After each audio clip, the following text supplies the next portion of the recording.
Heather, well, there's no doubt we've become a society of coffee lovers, but it seems the humble cup of tea is fighting its way back. Exotic new blends are starting to flood the market, sparking new interest in the ancient brew. But as Lisa Honeywell's discovered, you may have to fork out big bucks, even for the most basic of cuppers.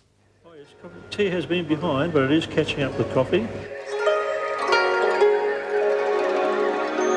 On a busy corner in the heart of Brisbane City, Coffee Shop Central, you'll find a daring enterprise called Just Tea.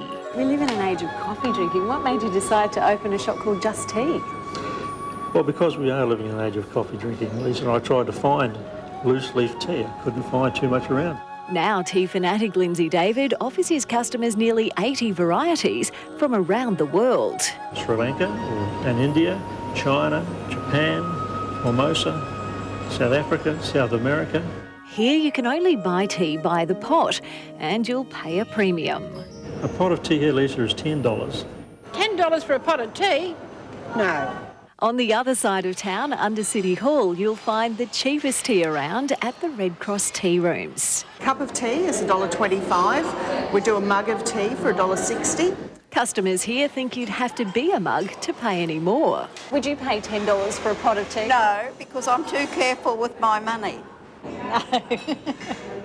No, that's a bit much. It wouldn't be printable if I said what I like to say. It'd have to be good. It'd have to be special, no. Lindsay says his tea is. His exotic blends are prepared to a strict criteria. Now, the water is filtered water, which is boiled to 3 degrees below boiling.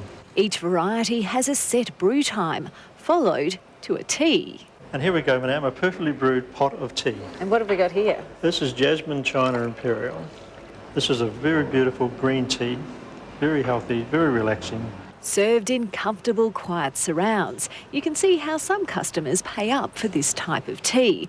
But it's the rising cost of the humble old tea bag cuppa that's becoming hard to swallow. It's just a cup of hot water with a tea bag and some milk. For that, many cafes are now charging over $3. Is it daylight robbery? Hardly. It's not as if the restaurant industry is full of millionaires that greatly take advantage of the average consumer. James Visser from Restaurant and Caterers says you can't just take into account the cost of ingredients. There's a whole lot that sits behind that. The very table that you're sitting at, if it's got tablecloths, the service that's provided, the fact that it's all washed up for you. That's if you're dining in, but what about takeaway tea? Prices still right up there. We went undercover in a busy shopping centre food court to find out what you'll pay. It's $1.95.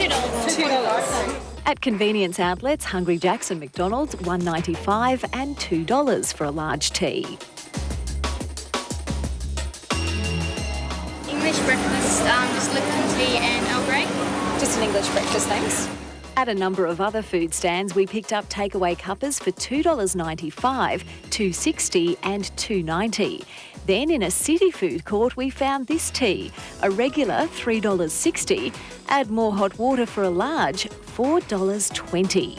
It will vary, as it will in any major city, depending on what the experience you're after.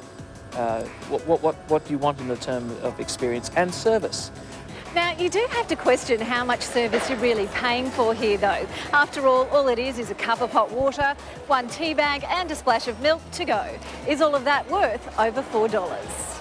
I'd suggest that you're probably looking at some very high rent areas, particularly in the shopping centres. And it is, as they say, a free world. You don't have to buy it. But if you are a tea fan, whatever you fork out, at least you know it's probably doing you good. Full of antioxidants, it's very healthy for you, and a really good stress reliever and a good pick-me-up. Good brew, good price. Well, for years now, action dolls have been popular amongst kids' toys, but